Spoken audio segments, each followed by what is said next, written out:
സംസ്ഥാനങ്ങളിലെ വനം വകുപ്പുകളുടെ പ്രവർത്തനങ്ങൾ വിലയിരുത്താൻ കേന്ദ്ര വനം പരിസ്ഥിതി മന്ത്രാലയം പുതിയ സമിതിക്ക് രൂപം നൽകുന്നു. വകുപ്പിന്റെ പോരായ്മകളുടെ ഗുണങ്ങൾ പഠിച്ച് മാറ്റങ്ങൾ വരുത്താൻ ലക്ഷ്യമിട്ടാണ് നീക്കം. കേരളത്തിലെ ആനവേട്ട ഉൾപ്പെടെയുള്ള പ്രശ്നങ്ങൾ കണക്കിലെടുത്താണ് തീരുമാനം. വർദ്ധിച്ചുവരുന്ന വന്യമൃഗ വേട്ടകളും വനാതിർത്തിയിലെ വന്യമൃഗങ്ങളുടെ ആക്രമണവും ഉൾപ്പെടെയുള്ള പ്രശ്നങ്ങൾ പരിഹരിക്കുക എന്നതാണ് പുതിയ സമിതിയുടെ ലക്ഷ്യം. സംസ്ഥാനങ്ങളിലെ വനം വകുപ്പുകളുടെ പ്രവർത്തനങ്ങൾ കാര്യക്ഷമമാക്കുന്നതിനാകും സമിതി പ്രവർത്തിക്കുക. വനം വകുപ്പുകളുടെ പ്രവർത്തനങ്ങൾ നിരീക്ഷിച്ച് കുറവുകളുണ്ടെങ്കിൽ അത് പരിഹരിക്കും.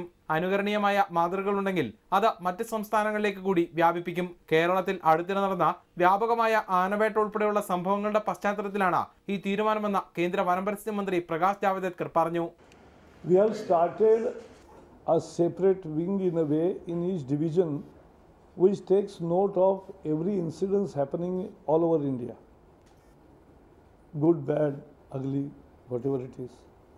And we immediately ask for reports, get information first time and take appropriate decisions. ഓരോ മാസത്തെ വീതം പ്രവർത്തനങ്ങളുടെ വിശദമായ റിപ്പോർട്ട് സംസ്ഥാന വനം വകുപ്പുകൾ കേന്ദ്ര വനപരിസ്ഥിതി മന്ത്രാലയത്തിന് കൈമാറണം. ഇതിനൊപ്പം അതാത് സംസ്ഥാനങ്ങളിലെ മാധ്യമ വാർത്തകളും പരിസ്ഥിതി സംഘടനകളുടെ അഭിപ്രായവും ശേഖരിക്കും. ഇവയുടെ അടിസ്ഥാനത്തിലാകും സംസ്ഥാനത്തെ വകുപ്പിന്റെ പ്രവർത്തനങ്ങൾ വിലയിരുത്തുക. അരുൺ നാരായൺ, റിപ്പോർട്ടർ, ദില്ലി.